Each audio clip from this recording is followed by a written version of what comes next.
رمضان کے مہینہ کا آغاز 29 شعبان کو چاند دیکھنے کے بعد اور چاند نظر نہ آنے کی صورت میں 30 شعبان کے بعد ہوتا ہے۔ اگلا دن پہلا رمضان ہوتا ہے، پھر اسی طرح چاند دیکھنے پر 29 یا نہ دیکھے جانے کی صورت میں 30 دن پر مکمل ہوتا ہے۔ رمضان کے ختم ہونے کے بعد مسلمان عید الفطر مناتے ہیں۔ رمضان کے مہینے کا مسلمانوں کے نزدیک ایک خاص تاریخی مقام و مرتبہ ہے۔ ان کا ماننا ہے کہ قرآن مجید لوح محفوظ سے آسمان دنیا پر اسی مہینہ کی شب قدر میں نازل ہوا تھا، پھر اس کے بعد مختلف اوقات میں تھوڑا تھوڑا وحی کی شکل میں محمد پر نازل ہوتا رہا۔ اس کا آغاز غار حرا میں ہوا، جہاں فرشتہ جبرائیل ان کے پاس قرآن کی پہلی وحی لے کر آیا اور ان سے کہا، اقرأ بسم ربک الذی خلق، اور یہ قرآن کی نازل ہونے والی پہلی آیت تھی۔ قرآن پہلی مرتبہ رمضان کے مہینہ کی شب قدر میں لوح محفوظ سے آسمان دنیا پر مکمل نازل کر دیا گیا اور اسے آسمان دنیا کے بیت العزا میں رکھ دیا گیا۔ پھر جبرائیل وہاں سے اوامر و نواہی اور قرآنی احکامات کو تھوڑا تھوڑا بشکل وحی نازل کرتے اور 23 سال کی مدت میں مکمل نازل ہو گیا۔ رمضان کے مہینے میں مسلم ممالک اور معاشرے میں بہت سی دینی شعائر کا اہتمام کیا جاتا ہے، مثلا نماز تراویح اور آخری عشرہ میں اعتکاف وغیرہ۔ اسی طرح بہت سے اعمال و رسوم بھی ادا کیے جاتے ہیں، جیسے افطار کے دسترخوان کا اہتمام اور دوسروں کے افطار کی دعوت وغیرہ۔ اس کے علاوہ بہت سے مظاہر اور روایتی کاموں کا نظم کیا جاتا ہے۔ رمضان میں فانوس، قمقمے، زیبائش کی جاتی ہے۔ مأکولات کا روایتی اہتمام خوب کیا جاتا ہے۔ افطار کے بعد اور سحری میں شیرینی یا میٹھی پکوان کا نظم ہوتا ہے۔ اسلام میں رمضان کی اہمیت ترمیم۔ اللہ رب العزت نے قرآن مجید میں فرمایا، شہر رمضان الذی انزل فیہ القرآن ھدی للناس وبینات من الھدی والفرقان فمن شہد منکم الشہر فلیصم ومن کان مریضا او علی سفر فعدۃ من ایام اخر یرید اللہ بکم الیسر ولا یرید بکم العسر ولتکملوا العدۃ وَلِتُكَبِّرُوا اللَّهَ عَلَىٰ مَا هَدَاكُمْ وَلَعَلَّكُمْ تَشْكُرُونَ۔ رمضان کا مہینہ وہ ہے جس میں قرآن اتارا گیا، جو لوگوں کے لیے ہدایت ہے اور جس میں رہنمائی کرنے والی اور حق و باطل میں امتیاز کرنے والی واضح نشانیاں ہیں۔ بس تم میں سے جو کوئی اس مہینہ کو پالے تو وہ اس کے روزے ضرور رکھے، اور جو کوئی بیمار ہو یا سفر پر ہو تو دوسرے دنوں کے روزوں سے گنتی پوری کرے۔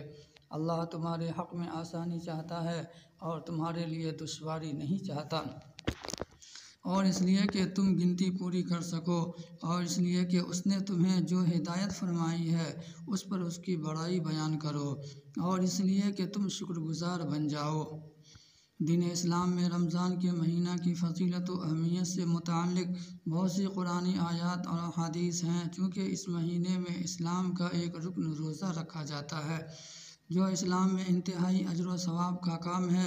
اس کے علاوہ اس مہینے کی فضیلت میں جنت کے دروازوں کا کھول دیا جانا، جہنم کے دروازوں کا بند کر دیا جانا اور سرکش شیاطین کو قید کرنا وغیرہ ہے۔ مسلمان اس مہینے میں خاص طور سے گناہوں سے بچتے ہیں اور نیکی و خیرات کے کام کرتے ہیں۔ ان کے نزدیک یہ عبادات و طاعات کے ذریعے اللہ کی قربت، جنت کی طلب اور جہنم سے دوری کا مہینہ ہے۔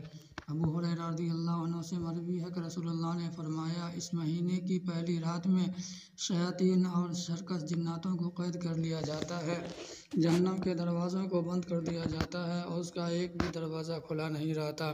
اسی طرح جنت کے سارے دروازوں کو کھول دیا جاتا ہے، اس کا ایک بھی دروازہ بند نہیں رہتا۔ ایک منادی آواز لگاتا ہے، اے خیر کے طلبگاروں، اجتناب کرو، اللہ کی طرف سے جہنم سے آزادی کا پروانہ ہے، اور یہ عمل ہر رات ہوتا ہے۔ رمضان کے مہینے میں اللہ نے ہر مسلمان بالغ پر روزے کو فرض کیا ہے، اسے گناہوں سے مغفرت، ثواب و رضا، دعاؤں کی قبولیت اور اللہ سے تقرب کا مہینہ قرار دیا ہے۔ قرآن میں اللہ تعالیٰ کا ارشاد ہے، شہر رمضان الذی انزل فیہ القرآن ھدی للناس وبینات من الھدی والفرقان فمن شہد منکم الشہر فلیصم ومن کان مریضا او علی سفر فعدۃ من ایام اخر یرید اللہ بکم الیسر ولا یرید بکم العسر ولتکملوا العدۃ ولتکبروا اللہ علی ما ھداکم ولعلکم تشکرون۔ وَإِذَا سَأَلَكَ عِبَادِي عَنِّي فَإِنِّي قَرِيبٌ أُجِيبُ دَعْوَةَ الدَّاعِ إِذَا دَعَانِ فَلْيَسْتَجِيبُوا لِي وَلْيُؤْمِنُوا بِي لَعَلَّهُمْ يَرْشُدُونَ۔ رمضان کے مہینے میں قرآن نازل کیا گیا جو لوگوں کے لیے ہدایت اور فرقان کی دلیل ہے۔ جو شخص اس ماہ کو پائے وہ اس میں روزے رکھے، اور جو بیمار یا مسافر ہو تو دوسرے دنوں میں قضا کرے۔ اللہ تعالیٰ تمہارے ساتھ آسانی چاہتا ہے، وہ تمہارے ساتھ تنگی نہیں چاہتا۔ مدت کو مکمل کرو، اللہ کی ہدایت کے مطابق اللہ کی بڑائی بیان کرو تاکہ تم شکر گزار بن سکو۔ اور جب میرے بندے مجھے پکارتے ہیں تو میں قریب ہوتا ہوں اور پکارنے والے کی دعا کو قبول کرتا ہوں۔ تو انہیں بھی چاہیے کہ وہ میرے احکامات کو قبول کریں، مجھ پر ایمان رکھیں تاکہ وہ صحیح راہ پر چل سکیں۔ قرآن مجید رمضان کے مہینے ہی میں سال کے ایک عظیم رات شب قدر میں نازل ہوا ہے۔ اس کو رات کو 1000 مہینوں سے بہتر قرار دیا گیا ہے۔ قرآن میں ہے اِنَّا أَنزَلْنَاهُ فِي لَيْلَةِ الْقَدْرِ، ہم نے اس کتاب کو شب قدر میں نازل کیا ہے۔ سورہ دخان میں ہے اِنَّا أَنزَلْنَاهُ فِي لَيْلَةٍ مُبَارَكَةٍ إِنَّا كُنَّا مُنذِرِينَ، ہم نے اس کو ایک مبارک رات میں نازل کیا ہے، ہم ڈرانے والے ہیں۔ رمضان کا مہینہ مسلمانوں میں جود و سخا اور احسان و کرم کا مہینہ ہے۔ مسلمان اس میں قرآن کی خوب تلاوت اور کثرت سے صدقات و خیرات کرتے ہیں۔ یہ صبر کا مہینہ بھی کہا جاتا ہے چونکہ اس میں عبادت کے ساتھ ساتھ روزہ میں صبر کا مظاہرہ کیا جاتا ہے۔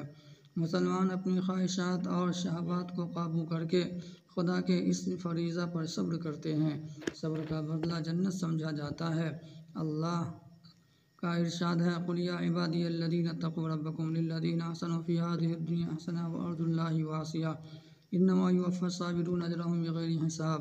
کہہ دیجئے میرے مومن بندو اپنے رب سے تقویٰ کرو، جو لوگ اس دنیا میں بھلائی لیے ان کے لیے بھلائی ہوگی۔ اللہ کی زمین بہت وسیع ہے اور بلا شبہ صبر کرنے والوں کو ان کا بدلہ بلا حساب پورا دیا جائے گا۔